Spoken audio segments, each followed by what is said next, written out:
Hello everyone, how are you? It's Riss. So today I thought that it would be fun to tier rank every book that I read in 2023. I saw Heather McClary do this. I did not watch her video yet though, because I didn't want to take any of her ideas. Alright, so let's get started. It should be pulled up on the screen right now. Let's just go through my tier list first. So I replaced the S tier with a life-changing book, a book that I am constantly pushing all the time, and a book that I just quite honestly love. And then for A tier, I said super good, would recommend. Usually these would be high 4, low 5-star books. Steamy girl, because you know me, I read some steamy reads. Next is a solid fun read, but you could live without it. And then skip it. My first series that I am gonna put on this list is the Twisted series. So Twisted Love, oh, I don't know, I liked it, but now looking back it was kind of mid, so I'm gonna say it was solid or fun, but like I can live without it.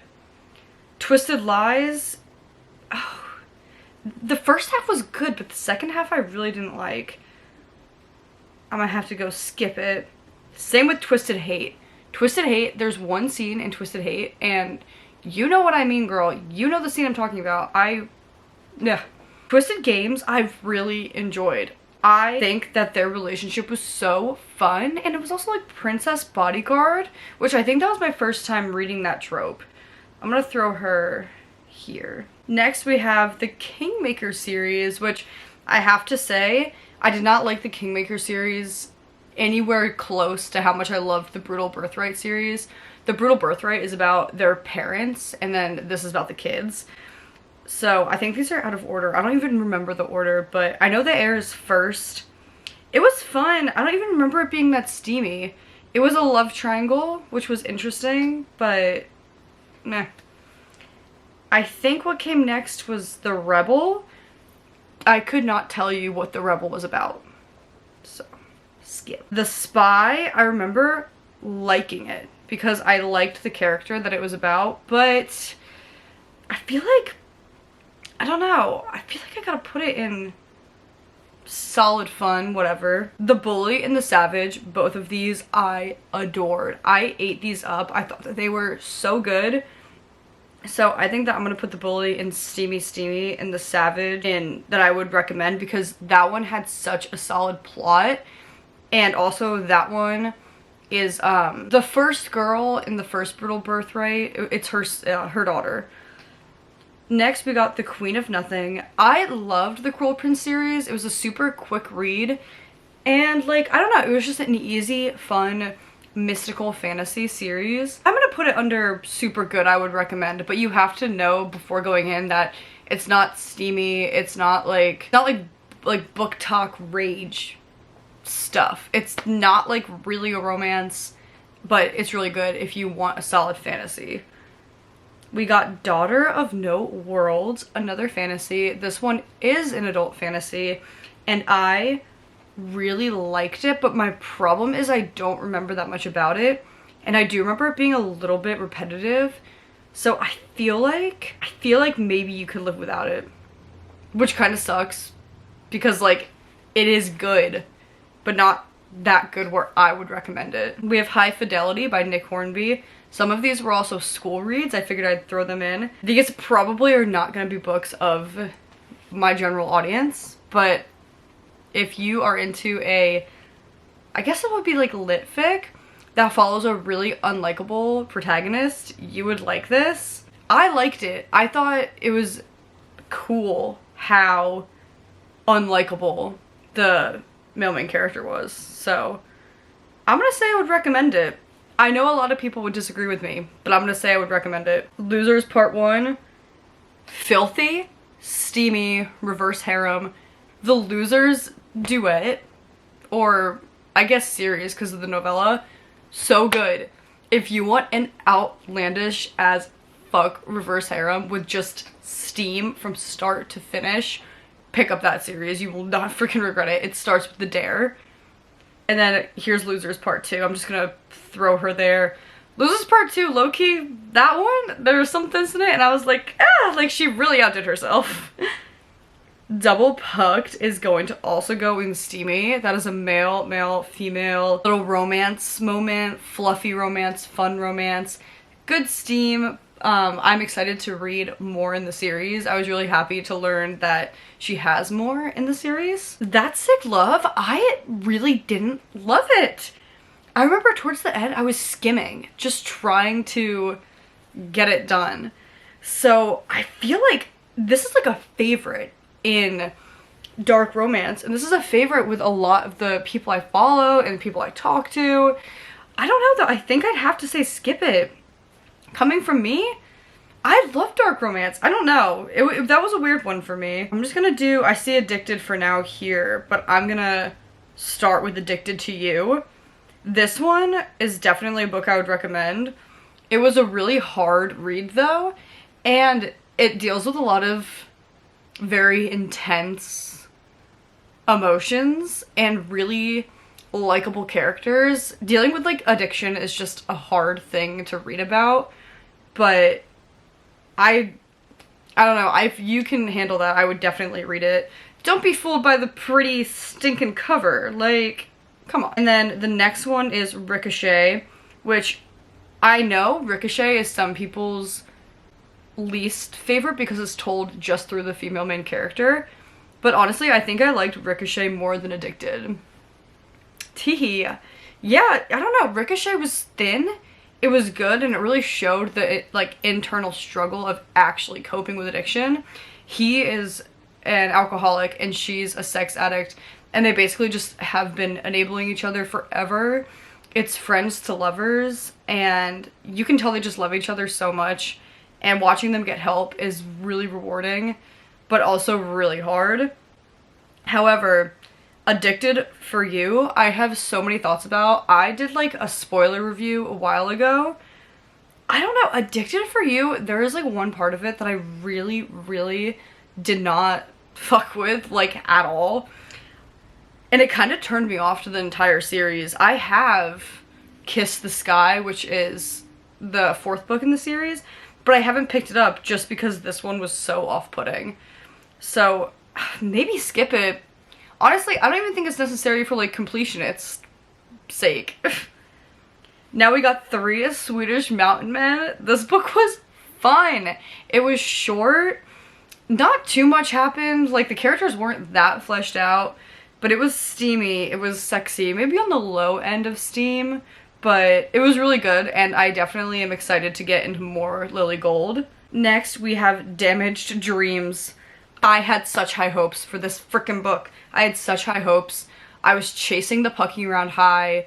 I saw reverse harem, hockey with male, was like eating, ready to cook, and it failed. It flopped. So skip it. However, I will say I still own the second one, and I'm still kind of clamoring. I'm like, what's gonna happen? And honestly, the steam wasn't even like that good. So, I don't know. Now we have, oh, I don't even remember what this is. Children of Fallen Gods. That's the second book in the Daughter of No World. I'm just gonna put it here again. It's like a good series, but I don't know. Next, we have Trick Shot. Y'all, this was like my only Christmas read of December, but let me tell you, do I dare put this under life-changing?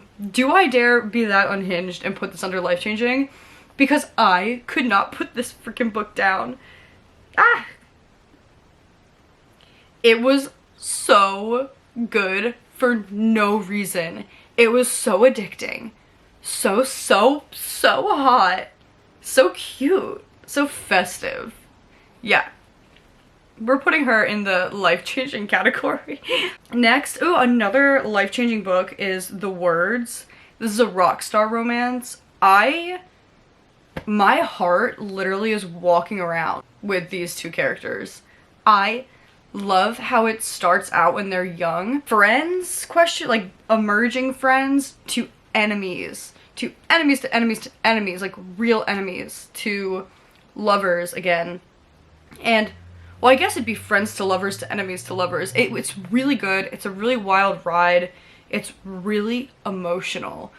And that also leads to The Choice, which is the prequel. And I'm gonna give this a would 100% recommend. Keep in mind, this is so triggering.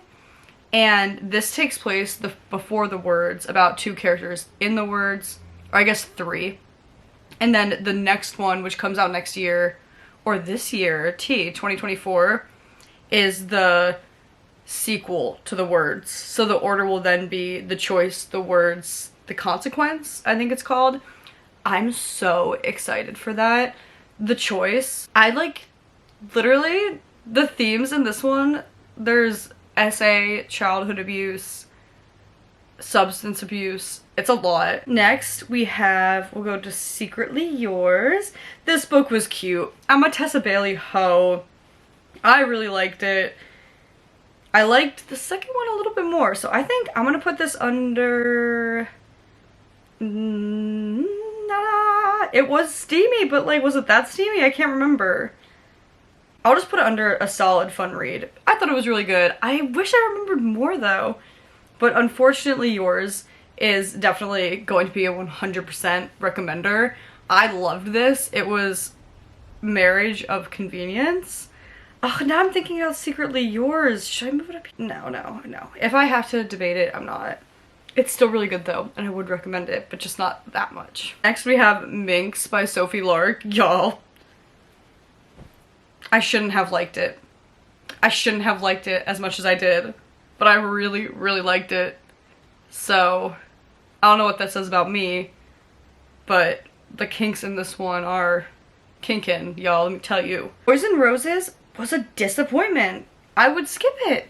It sucks, and I still think I want to read the second one, maybe, but it's a rock star reverse harem. I was chasing the lilac high, I will say, and I don't know, she just gave nothing.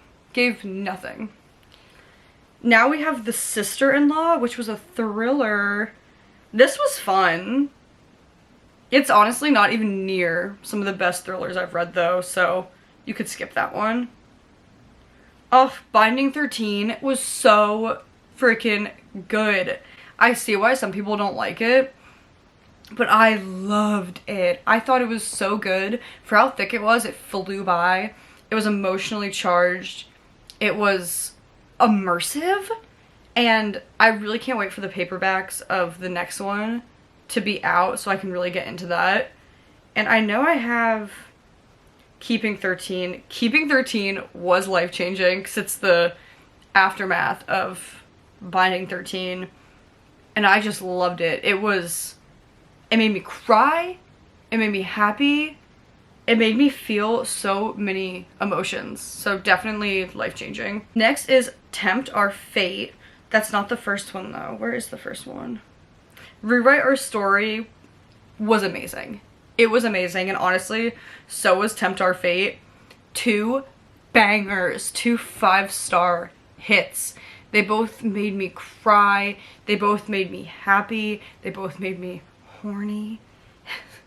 They were so good. I loved them. Dark Notes is not for everybody, I will say, but that bitch was steamy. But it was also really sad. And with a lot of these, you gotta check the trigger warnings, like for real, because there's a laundry list of them for some of these books. But yeah, Dark Notes it's a student-teacher romance, and it was really good. It was really hot. Next is Nocticadia. I'm so bummed that I didn't like this. I'm so bummed. My friend Tiffany, she loved it. It's her book of the year, and I literally have to put it under skip it, mama. Like, I'm a disgrace. Should I give it another chance? Have you guys read it? Like, I'm so mad. I'm flabbergasted as to why I didn't like it. I feel like I'm the problem. Pucking Wild is the sequel to Pucking Around. Definitely super good. I would 100% recommend it. The characters are so likable, and the way that this world just keeps building and building is magnificent. It's breathtaking. This series has swept me up. Pucking Around was my book of the year. She was life-changing. like my book of the year. I want to put her first. I loved that, and they both are so good.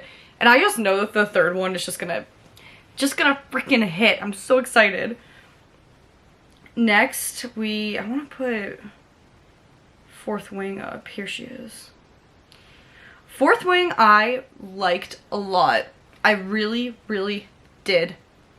However, the more I think about it, the more I might have to say it's only just solid and fun. And the second one, Iron Flame, like, I thought I liked Fourth Wing more than I did. And I would recommend Fourth Wing. It's a very solid, fun, easy to follow fantasy. So I'm gonna move her to I would definitely recommend it. I just really think the second one takes it down so much. The ending of the second one is fantastic. That's why I still am invested in the series and why I'm gonna buy the third one when it comes out. But I don't know, Fourth Wing was super good. I really did enjoy it. It was fun. And then it almost felt like the second one almost brought the first one down, which kind of sucks. Girl, Hitched is a book that you could 100% skip. However, I rated this bitch 2 stars, but like, low-key, like, the ritual, girl, the ritual was so hot. It reminded me why I'm a dark romance girl. It reminded me of why I love dark romance more than anything in the world. That book, I was starting out not knowing how to think about it. I was like, the morals are kind of weird, but by the end of it, I definitely saw the point that the author was trying to make. Her Soul to Take, that was steamy. That book was hot as hell, and it was like demon stuff, like monster, and I am definitely going to continue the series once spooky season comes around. But that book is hot, and the main character is so cool. The girl, she's so unique. I really liked Wildfire. I saw a bunch of mixed reviews on Wildfire, but I really liked it. I read it in like a day, would 100% recommend it. It is not as good as Icebreaker. Icebreaker has my entire heart, but it's still a really solid follow-up. I'm so excited. Henry's story comes out next year, and I cannot wait. Next we have We the Animals. This is a really short book. It's really emotional. I don't know how much I would recommend it. I'm gonna put it, it's solid. It's a good read. It's not fun. It's not fun at all, but it's a solid read. But you could definitely live without it. We watched it in my literature and film class, and then we watched the movie to like compare them, and that was emotional. So Happy Place, literally life-changing. And the thing is, I did not like Beach Read literally at all. There was nothing about Beach Read that I liked, but Happy Place took me to another goddamn dimension. It was like a freaking, I don't even know, like a thing was like spun around my head that made me just like feel so heard and so invested. I love Happy Place. I'm doing a lot of talking. Next, I'm gonna skip to The Roommate. The Roommate was amazing. Go here. The Roommate is in my top 10 books of the year, and amazing, and I love the plot. The plot is like, she's a socialite and she's moving in to an apartment with this guy that she like doesn't know, and it turns out that he's like a porn star. And then the second one is The Intimacy Experiment, which was equally as good, and that is like his coworker, like a different porn star. The woman starts having seminars at this synagogue. The representation in that one, and honestly both of these books, is really solid. Like, these books are a fantastic duo. So good. I love Divine Rivals. Oh god, I don't even know. I'm gonna keep it, and I would 100% recommend, just because I'm thinking of the fantasies that are S tier amazing. And I don't know if Divine Rivals measures up. Divine Rivals is in my top 10 of the year though, and I really liked it. It was beautiful, and I ordered Ruthless Vows literally today. Cannot wait. Next we have A Long Way Down by Nick Hornby. It was this book is good. This book is good. Listen, maybe I just love unreliable asshole narrators, but something about these two books really scratches an itch for me. I will say though, if you're like a cute romance girly, you won't like these, but they're still for me. I would definitely recommend, and I like them. Next we have Norwegian Wood. It was solid. It was a good book. It was beautiful. The writing really transports you, and I said that his writing feels like swimming. It's very like fluid. It's beautiful, but I do see some problematic things about it, and I don't think I could recommend it. But if you want to experience it, just to experience a Murakami book, I think you should read it. Still Beating, honestly, skip her. I don't know what I expected with Still Beating, but what I got kind of fell flat, so. The List of Things is so cute. It's written by Emma Miller, me friend. It was really cute. That book is so adorable. Solid, fluffy, fluff, really cute. Master of Salt and Bones was really good. Also, very atmospheric, very consuming, very seductive. I loved the male main character a lot. Like, I would say he's a book boyfriend, honestly. I loved his attitude. I just thought that he was just so perfect. Like, he was brooding and like, ooh, and mysterious, but he was also like a businessman and it like talked, you know? He didn't just like pull up and grunt. Next is The Deep by Nick Cutter. This one was a trip. This is a horror book, and it's not for the faint of heart. It is claustrophobic. It is gross. It is trippy. It is confusing. So good, but definitely be wary. Next we have Abandoned Prayers by Greg Olson.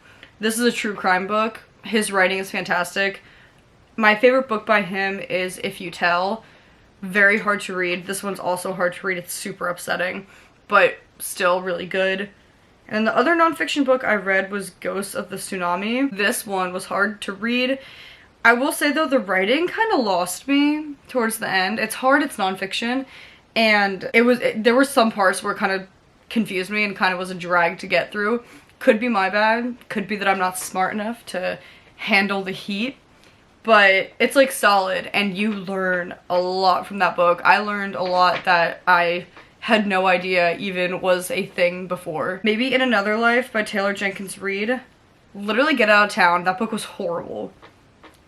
Gothicana, atmospheric, amazing. So good for like cold weather. Very unique. Would definitely recommend it. Here's the third book in this series. I don't even know what the series is called. The House Across the Lake was good, and I loved the female main character, but at the halfway point there's a twist, and I don't know how I felt about the twist, so I'm just gonna say it's solid, but like you could definitely live without it. I feel like if I knew that this element would be in the book, I don't want to spoil, but if I knew this element would be in the book, I wouldn't have minded the twist. But I thought this book was like grounded, and it turned out like wasn't. And then we have I'll Kiss You Twice and Then You're Mine. These are little novellas.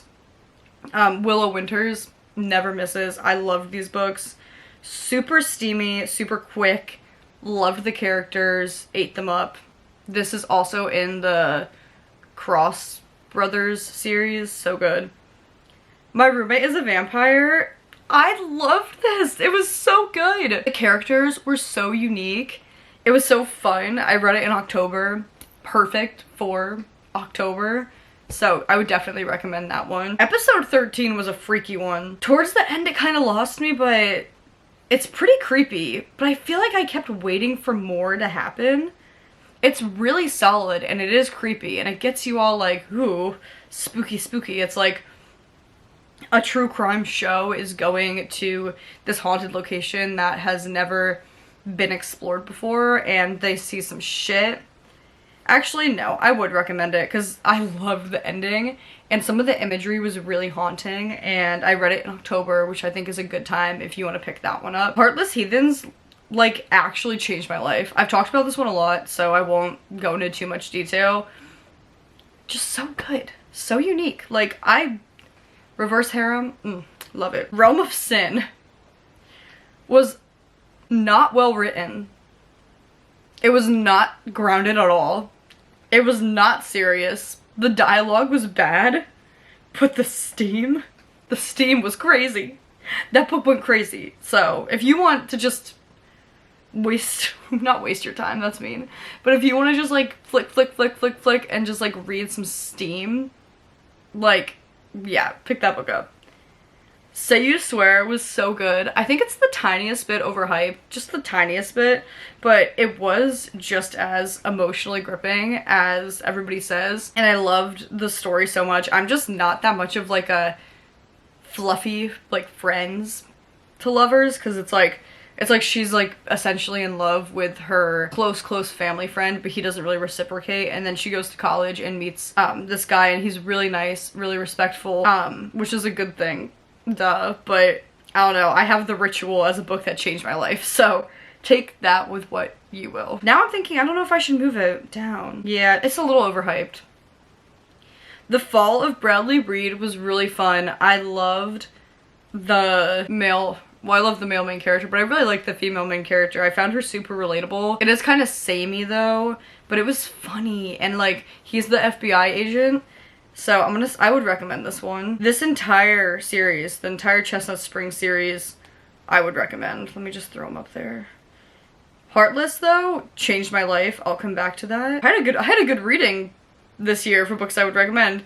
Heartless is a single dad romance trope, and it was my first single dad romance, and I ate that hoe up. I loved it. Really made me open my eyes to a new like genre and like broaden my perspectives, I guess. Reckless was my next favorite. I love Reckless. Next I have The Ring, which is like the book that the movie was based on. You could skip it, like, I don't know. Ruth Ware, the It Girl was really fun, and it really did keep my attention. Ruth Ware is a very solid psychological thriller author, but you could probably live without it. She has better books out there. I feel like this year with thrillers, it kind of fell flat. Next is The Killing Joke. This is just like a comic book.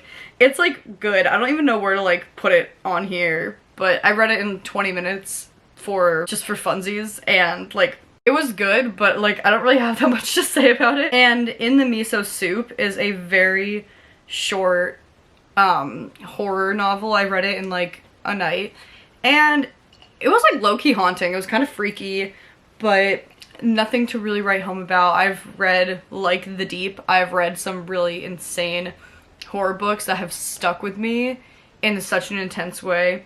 So it's solid. It's fun. It's gross. But I saw someone say like the rest of the book isn't that memorable except for the one scene, which like I don't really know if I agree with that. I thought it was super off-putting. The setting was really off-putting. The people were off-putting. Everything about it was just off-putting. So, but yeah, these are my tier list of all the books I read this year. It's crazy to see them laid out like this. But yeah, thank you for watching. That was so fun. I feel like I just took my body through my entire 2023 experience. But I love you guys, and I will talk to you later. Bye! Let me know if you see any of these books, and if you like them.